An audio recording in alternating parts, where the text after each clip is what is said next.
ओम शांति। 18 अक्टूबर 2020 आज की बाबा की अव्यक्त मुरली। और आज की मुरली का हेडिंग है तपस्वी मूर्त, त्याग मूर्त, विधाता ही विश्व राज्य अधिकारी। जो अभी संगम युग पर तपस्वी मूर्त है, त्याग मूर्त है और विधाता है, वही केवल और केवल विश्व का राज्य अधिकारी बन सकता है। बाबा ने अपने यूनिवर्सिटी को सदा यूनिवर्सिटी ही कहा। उन्होंने कभी भी कोई सत्संग का नाम या कोई स्पिरिचुअल ऑर्गेनाइजेशन नहीं कहा। उन्होंने इस यूनिवर्सिटी को एक शिक्षा है ना, विश्वविद्यालय का नाम दिया, जहाँ पर विद्या दी गई, स्टूडेंट्स आए, अपॉर्चुनिटी दी गई अपना पोजीशन, पद हासिल करने के लिए।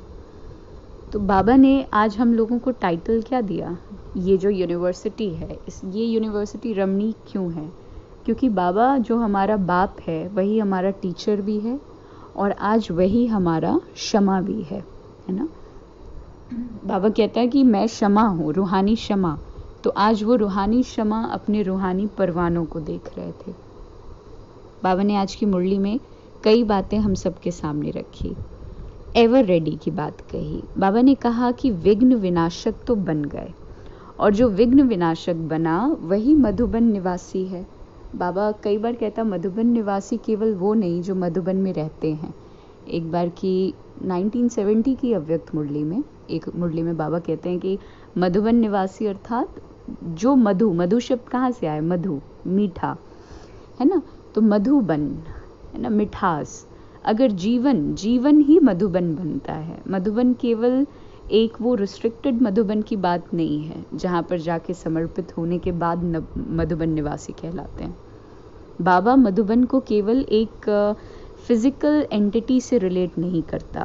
तो बाबा ने कहा विघ्न विनाशक ही मधुबन निवासी हैं, जो स्वयं भी विघ्नों से मुक्त रहता और दूसरों को भी विघ्नों से मुक्त रखता ही है। तो बाबा कहता है जैसे अभी एवर रेडी की रिहर्सल एक तरीके से चल रही है ड्रामा अनुसार।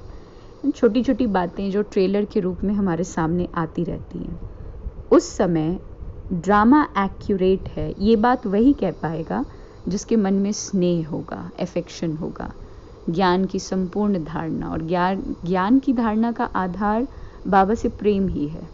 जब तक बाबा से वो मोहब्बत, वो प्यार, वो अंडरस्टैंडिंग बाबा के प्रति नहीं होगी, तब तक धारणा भी बहुत, बाबा कहते हैं ना कई बार कि मेहनत से भी और मोहब्बत से भी दो ही तरीके हैं बनने के।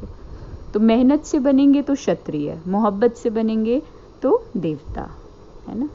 तो बाबा ने उन्हीं चीज़ों को एक तरीके से हाईलाइट किया और उनके मुख से यही बोल होंगे कि जो अभी तक हो गया वो श्रेष्ठ है और सदा श्रेष्ठ रहेगा। जो भी हो गया अभी तक वो श्रेष्ठ है और श्रेष्ठ ही रहेगा, है ना। तो अभी समय के प्रमाण बाबा कहते हैं कि बहुत सहयोगी बन गए, सेवाधारी भी बन गए, है ना। सहयोगी, सेवाधारी, स्नेही सब कुछ है। अब महातपस्वी बनो। जैसे एक स्टूडेंट होता है तो स्टूडेंट को तपस्या करनी पड़ती है ना। बाबा ने क्यों विश्वविद्यालय कहा? क्यों कहा कि जब तक जीना है तब तक पढ़ना है?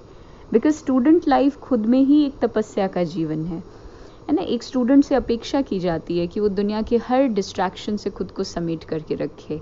घर में क्या चल रहा है, क्या नहीं चल रहा है, इन सब बातों से अपनी बुद्धि को हटा करके अपनी पढ़ाई पर ध्यान दे।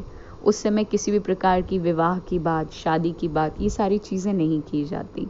खाना भी कहते हैं बिल्कुल अच्छा से खाओ, कोई जंक फूड मत खाओ, है ना। हालांकि आजकल के स्टूडेंट का ट्रेंड है कि जंक खाओ और रात भर लेट जगो, है ना, लेट नाइट स्टडी करो। लेकिन पहले की पढ़ाई भी ऐसे नहीं होती थी। इलेक्ट्रिसिटी वगैरह की कमी के भी कारण सब कहते थे टाइम पर सो जाना चाहिए।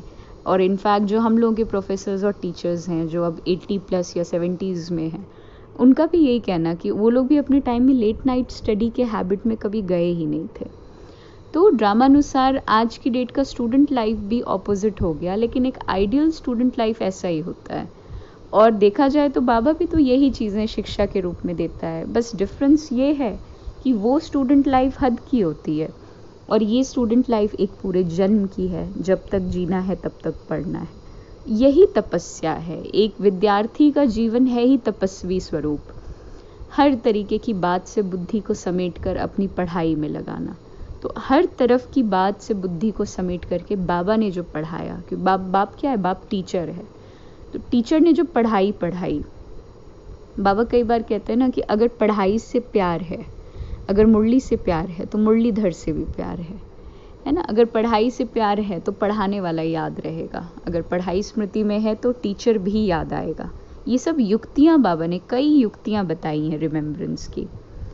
बाबा कहते हैं कि अगर किसी आत्मा को अपने उस महातपस्वी स्वरूप, यानी अपने जीवन के परिवर्तन के आधार पर किसी को शांति की अनुभूति हो जाए, क्योंकि हम जब स्वयं शांत स्वरूप हैं तो शांति की अनुभूति कराना डिफ़िकल्ट नहीं होगा, बाबा के महावाक्य, तो वो आत्मा बार बार शुक्रिया मानेगी, है ना। तो बाबा बैलेंस सदा रखने को कहता, पढ़ाई में, सेवा में बैलेंस रहे, स्व में, विश्व में बैलेंस रहे। ये नहीं कि विश्व के लिए इतना सोचो कि स्व ही, और अगर स्व ऊपर नीचे हो गया तो विश्व फिर कभी ठीक नहीं हो सकता। इसीलिए बाबा ने सेवा और याद का बैलेंस बहुत अच्छे से रखने के लिए कहा, क्योंकि रॉयल भिखारी बाबा कहते हैं विश्व की आत्माएं, जो अभी हम लोग भी तो रॉयल भिखारी थे नहीं थे। बाबा कहता है कि विश्व की आत्माएं रॉयल भिखारी हो गई हैं। धन के भिखारी सिर्फ भिखारी नहीं होते, लेकिन मन के भी अनेक प्रकार के भिखारी होते हैं, अप्राप्त आत्माएं होती हैं जो थोड़ी थोड़ी बूंद के लिए भी परेशान रहती हैं। बाबा ने कहा ना, कोई तन से परेशान है, कोई रिलेशनशिप से परेशान है, कोई नेचर की वजह से परेशान है। तो बाबा कहते हैं ऐसे समय पे तुम्हें अपना वास्तविक चार्ट रखने की आवश्यकता है, जिसमें खुशी का खजाना का चार्ट है, शांति का, ज्ञान का, शक्तियों का, गुणों का, कि ये चार्ट चेक करो, ये चार्ट में तुमने कितना डिस्ट्रीब्यूशन किया, कितनी वास्तविक सेवा की। जब ये चार्ट अच्छा होगा तो वो जो ऑर्डिनरी चार्ट हो जाए, जो पेज पर ऐसे लिखा जाता है, वो तो अपने आप श्रेष्ठ हो जाएगा, है ना। वो तो केवल एक क्या है, वो एक रिजल्ट आउटकम है। वास्तविक चार्ट वो थोड़ी है, वो तो रिजल्ट है दिन भर का। चार्ट रखना माने टाइम टू टाइम नोट करते रहना, भरपूर करना, अपने रजिस्टर को स्वयं अच्छा रखना। तो बाबा कहते हैं ये तपस्वी स्वरूप का चार्ट है, विश्व कल्याणकारी बनना, वास्तविक चार्ट अपना यही है। तो बाबा कहता है कि जैसे अभी पद्मा पदम भाग्यशाली, कई बार बाबा कहते हैं, तो ऐसे वक्त पर जो नाम लेवता हूँ या शान के लेवता हूँ, है ना, लोग हमें पूछें, हमारा अप्रिसिएशन हो, हमारी तारीफ हो, बाबा कहते हैं ऐसे कई इन चीज़ों में तो फंस करके नहीं हो कि कहीं पर शान के लेने की इच्छा है, थोड़ा मुझे अप्रिसिएशन मिले, थोड़ा मेरा नाम हो, लोग मुझे पूछें। बाबा कह रहे ऐसी कोई बात तो नहीं अंदर रख रखी है, क्योंकि पाठ तो इच्छा मात्रम अविद्या का बाबा ने पढ़ाया, तो विघ्न स्वरूप यही बातें तो बनती हैं। और इच्छा मात्रम अविद्या में बाबा ने लक्ष्य मात्रम अविद्या नहीं कहा। हम कई बार कंफ्यूज कर जाते हैं कि इच्छा मात्रम अविद्या है तो क्या कोई इच्छा ही नहीं रखनी जीवन में, तो हमें जीवन में कुछ करना ही नहीं, ऐसे ही न्यूट्रल रहना है। तो इच्छा मात्रम अविद्या का मतलब ये है ही नहीं कि अपने लक्ष्य को निर्धारित ना करें। हमारा जो ड्रामानुसार पाठ है, हम उस पाठ के ऊपर प्लेन बुद्धि से होकर प्लानिंग ना करें। ये बातें तो बाबा ने कभी कही ही नहीं। उन्होंने कहा ये जो अपने कार्य से रिलेटेड रिजल्ट को लेकर के पहले इच्छा क्रिएट हो जाती है, डिज़ायर, कि मेरा ये काम हो जाए, ये बन जाए, वो मान जाए, एक्सपेक्टेशंस की डोर में जो हम लोगों ने स्वयं को बांधा हुआ है। तो बाबा उससे मुक्त होने के लिए हमें सदा राय देते हैं कि बच्चे उस इच्छा की डोर से मुक्त हो जाओ और पुरुषार्थ की अंडरस्टैंडिंग को समझो। जो करेगा सो पाएगा, इस बात को सदा स्मृति में रखो। बाबा ने कहा इस पुरानी दुनिया के लिए क्या टेंशन लेना, पुराना है, नया बनना ही है, वो तो बन ही जाएगा। ड्रामा में रिहर्सल अनेक प्रकार की होती ही रहती है, तुम केवल अपने विधि पर ध्यान दो, है ना। बाबा का कितना स्नेह मिला, तो उस स्नेह का रिस्पॉन्स क्या है, समान बनना ही तो स्नेह का रिस्पॉन्स है। बाबा की तो महावाक्य है, क्योंकि फाइनल पेपर तो अपना 100% रूप लेकर के आएगा, है ना। तो जैसे हम लोगों को प्रोफेशनल एग्ज़ाम से पहले या किसी भी फाइनल एग्ज़ाम से पहले प्रिपरेटरी लीव दी जाती है ना, कि आप प्रिपरेशन कर लो, तैयारी कर लो। तो बाबा कहते हैं कि अभी प्रिपरेटरी लीव ही चल रही है, तैयारी कर लो जितनी कर सको, नहीं तो जितनी बातों का हम चिंतन करते रहते हैं वो सारी बातें साइड हो जाएंगी, कुछ भी वजूद किसी चीज़ का बाकी नहीं रहेगा। तो इसीलिए बिंदु और सिंधु की बात बाबा ने कही, है ना, कि बिंदु स्थिति में क्या करना है, स्थित होकर राज्य अधिकारी बनना है, और जितने खजाने हैं, जितने बाबा के खजाने, ज्ञान, गुण, शक्ति, समय, इन सभी खजानों को बिंदु बन करके सभी के प्रति यूज़ करना है, तभी सिंधु कहलाएंगे, है ना। सिंधु हर तरीके से भरपूर।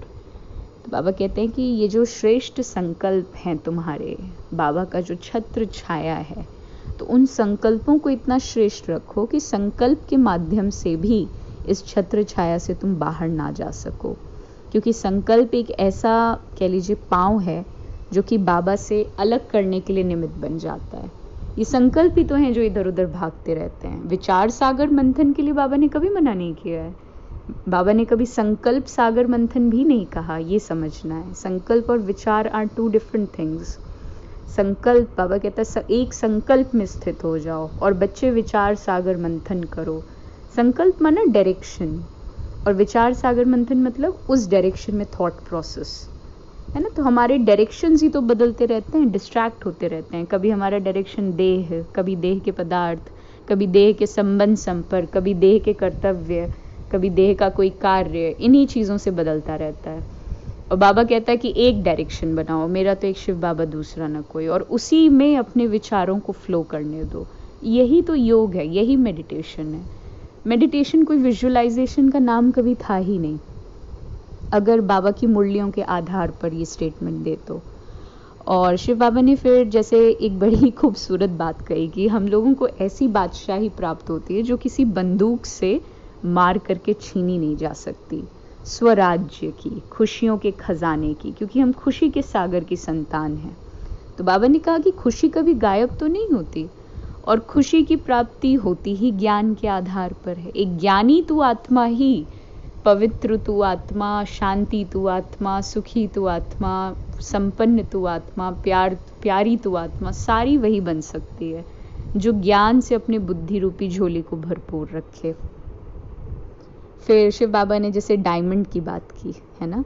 तो गोल्डन एज तो जब आएगा तब आएगा, वो तो जब आएगा, क्योंकि 21 जन्मों में एक जन्म ये संगम युग का भी तो है, विच इज़ डायमंड एज, जिसने अपने इस लाइफ को सतयुगी बना लिया यहाँ रहते हुए, जो कीचड़ में कमल खिलने की वास्तविकता है।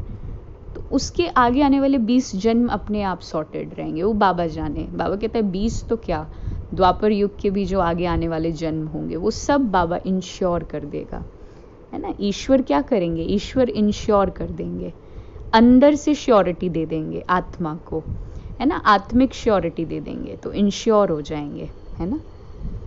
और आज का वरदान क्या था कि संकल्प को चेक करना है ना। वास्तविक सेवाधारी कौन, जो संकल्प मात्र से भी किसी को दुख ना दे, संकल्प को भी चेक कर व्यर्थ के खाते को समाप्त करने वाले, वो हुए सच्चे सेवाधारी। और स्लोगन में बाबा ने कहा जो सेवा का वायुमंडल है, उसके साथ साथ वैराग्य वृत्ति का भी वायुमंडल बनाओ। वायुमंडल मतलब ये नहीं कि बैठ करके हमें लाइट को वाइब्रेट करना है कि मैं आत्मा यहाँ बैठी हूँ और मुझसे शांति की किरणें पूरे विश्व में ऐसे फैल रही हैं, वो तो कलयुगी योग हो गया, है ना। लेकिन बाबा क्या कहता है कि वायुमंडल बनाना, आभा मंडल प्रैक्टिकली क्रिएट करो, तुम्हें देख के वो वाइब्रेशंस फील हो लोगों को कि हाँ ये सेवाधारी भी हैं, यानी विश्व के बारे में भी सोचते हैं और वैरागी भी हैं। एक परफेक्ट कॉम्बिनेशन कि इनको अटैचमेंट भी नहीं है लेकिन इनको प्यार भी है। बाबा ने जैसे कल कहा कि वैराग्य मतलब न्यारापन और प्यारापन का बैलेंस, है ना। तो वैराग्य की बात बाबा पिछले 2-3 दिनों से कर रहे हैं। ओम शांति।